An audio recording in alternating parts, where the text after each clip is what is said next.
right, so God and country. For many of us, these are just two of the things at the center of what we love most in life. But here's the thing. I have an uncomfortable question. I want you to bear with me. This is for Christians especially. Are we inappropriately merging the two? Are we seeing our love for America as being synonymous with our love for Christ? Now, this is a sensitive topic, so I want you to bear with me. I want you to hear me out.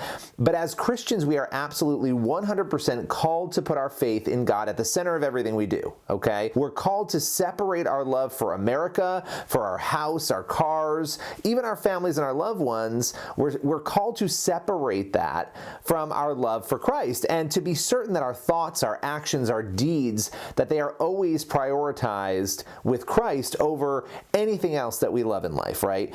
And so let me give you some reasons why merging these things, merging politics and country and God, is not only unbiblical, but it's actually dangerous to our politics and our culture. All right, so first and foremost, merging our love for politics and God almost always means bending the truth.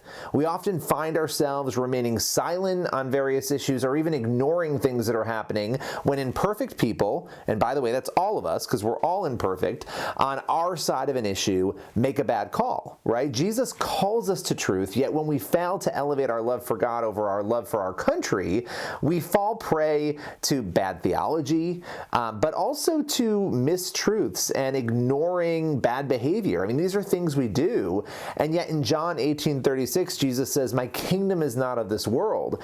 In Mark 8:36, he says, "What good is it for someone to gain the whole world yet forfeit their soul?" And yet politics is of the world. That doesn't mean we can't like it, we can't engage with it, we can't have opinions on it, but it does mean that those opinions and those affiliations are not gospel. And that ignoring truth when the scriptures so clearly call us to it, it does a disservice to ourselves and to our country. Now, second, merging our love for America and our love for God can actually lead us to place something above God, right? I mean, duh, that's what we're doing. God tells us in the Ten Commandments, "You shall have no other gods before me," and yet we live in this crazy world, this modern era, where it's so easy to put other gods above God.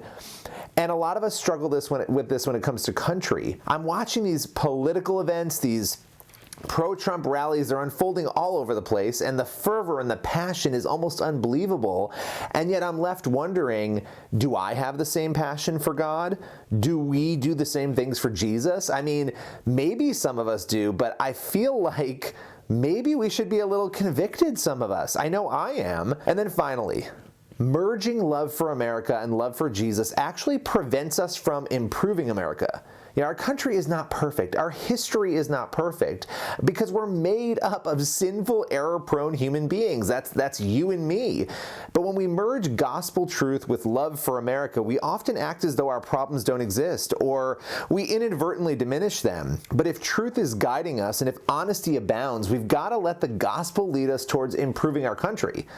You know, at the end of the day, we can't assume that everything we've done has happened through the lens of perfection, because it hasn't. Now, make no mistake, there is no country like America. Despite our flaws, despite the crazy things that have happened, we offer a spirit of ingenuity. We are a bright light, unlike any nation that this world has ever seen.